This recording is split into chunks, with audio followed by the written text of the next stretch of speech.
Olá! Hoje a gente vai mergulhar num projeto que, olha, é genial.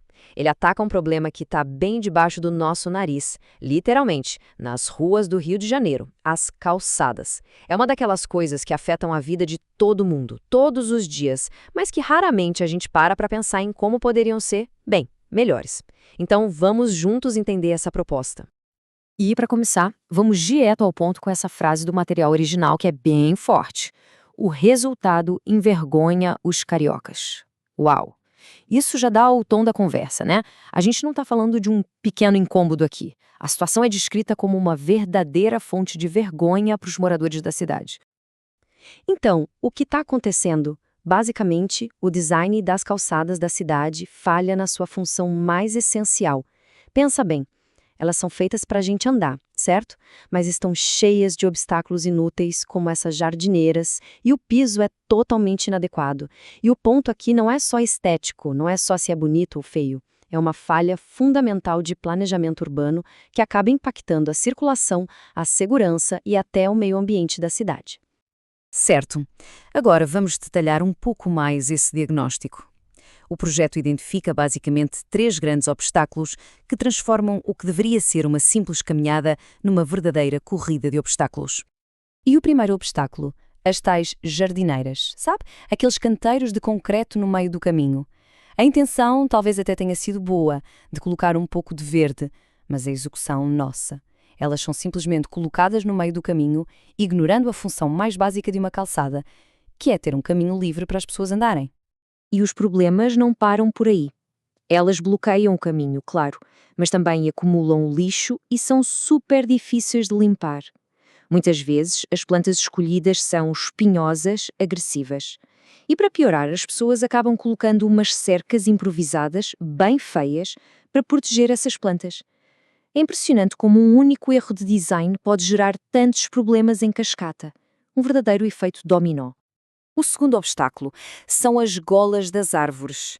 Sabe aquelas muratinhas de concreto que colocam em volta do pé da árvore? Então, é mais um exemplo de uma tentativa de organizar o espaço que, no fim das contas, acaba brigando diretamente com a natureza. E essa é uma batalha perdida, né? Porque a árvore, claro, continua crescendo, as raízes se expandem e o que é que acontece? A gola de concreto não aguenta e quebra. Ou, pior ainda, em muitos casos, essa estrutura rígida acaba literalmente estrangulando a árvore, impedindo que ela cresça de forma saudável.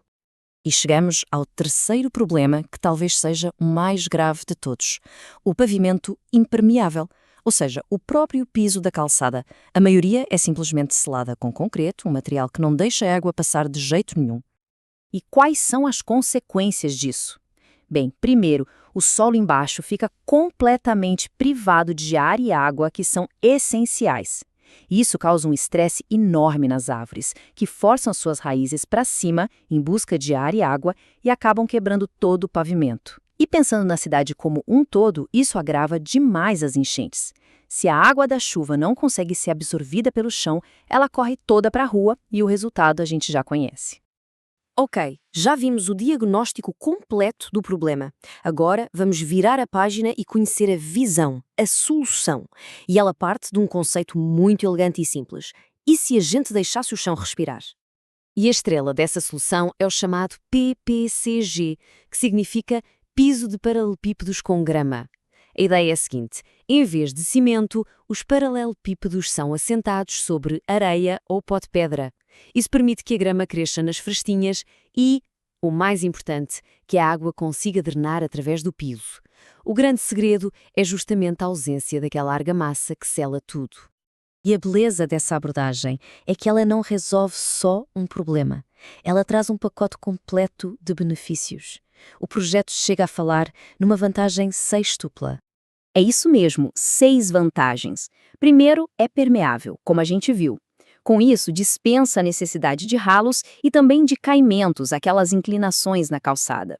Também elimina de vez as golas das árvores, evita aquele quebra-quebra constante para conserto e, no fim, ainda cria uma superfície confortável para caminhar. É um sistema que pensa em tudo. E aqui tem uma analogia que é simplesmente fantástica. Pensa assim: as golas rígidas estrangulam as árvores. Já no sistema PPCG, As pedras se comportam como dentes de leite. Quando a raiz da árvore cresce e precisa de mais espaço, ela empurra a pedra, que se desloca um pouquinho, como um dente de leite que fica mole para dar lugar ao dente permanente. A árvore cria seu próprio espaço, de forma natural, sem destruir nada. E tem mais. Com o PPCG, a gente não precisa mais de ralos na calçada. Por quê? Porque a própria calçada já faz o trabalho de drenagem. A água passa por ela, é filtrada naturalmente pelo subsolo e isso acaba com aquele problema clássico de ralo entupido com lixo e folhas. É uma solução muito mais inteligente. É importante entender que o PPCG não é só um tipo de piso. Ele é a base de um sistema completo, de um redesenho de todo o espaço do pedestre. A ideia é realmente devolver a calçada para as pessoas. E tem um detalhe na instalação que é crucial. O jeito certo de assentar os paralelepípedos é o mais junto possível um do outro. Pode parecer estranho, mas é isso que cria uma superfície firme e confortável. Se as pedras ficarem muito espaçadas, o piso fica irregular e até perigoso. E não se preocupe com a grama, ela é resistente, ela vai achar o caminho para crescer nas frestinhas. E aí, o sistema se completa. Todas aquelas jardineiras que só atrapalham são removidas. O espaço da calçada fica totalmente livre para os pedestres. E para garantir que os carros não vão invadir esse espaço, instalam-se balizadores simples. Aqueles postes baixinhos, que impedem o estacionamento, mas não atrapalham a passagem. O resultado é uma calçada limpa, funcional e segura. Tudo isso parece ótimo da teoria, mas aí vem a pergunta de $1 milhão. Como tornar isso realidade? E a resposta para essa questão prática é talvez a parte mais inteligente de todo esse projeto. Porque, claro, a primeira pergunta que surge é: de onde viriam os materiais? Extrair paralelepípedos novos em pedreiras não seria caríssimo e um desastre ecológico? E a resposta para essa pergunta é surpreendente. O material já está lá, escondido bem debaixo da superfície. Exato. A ideia é reutilizar os paralelepípedos antigos que estão soterrados sob o asfalto das ruas. Isso é duplamente genial. Primeiro, é uma fonte de material totalmente sustentável. E segundo, resolve um outro problema. Ao remover o asfalto antigo, o nível da rua baixa, recuperando a altura original do meio-fio que foi sendo engolido por décadas de recapeamento. E a gente encerra com essa pergunta que vai muito além do Rio de Janeiro. O que as nossas cidades poderiam se tornar se a gente simplesmente deixasse o chão respirar? Esse projeto é mais do que uma ideia para calçadas. É um convite para repensar como a gente vive no espaço urbano, para trabalhar junto com a natureza e não contra ela. E para buscar soluções geniais que muitas vezes estão escondidas bem debaixo dos nossos pés. Fica a reflexão.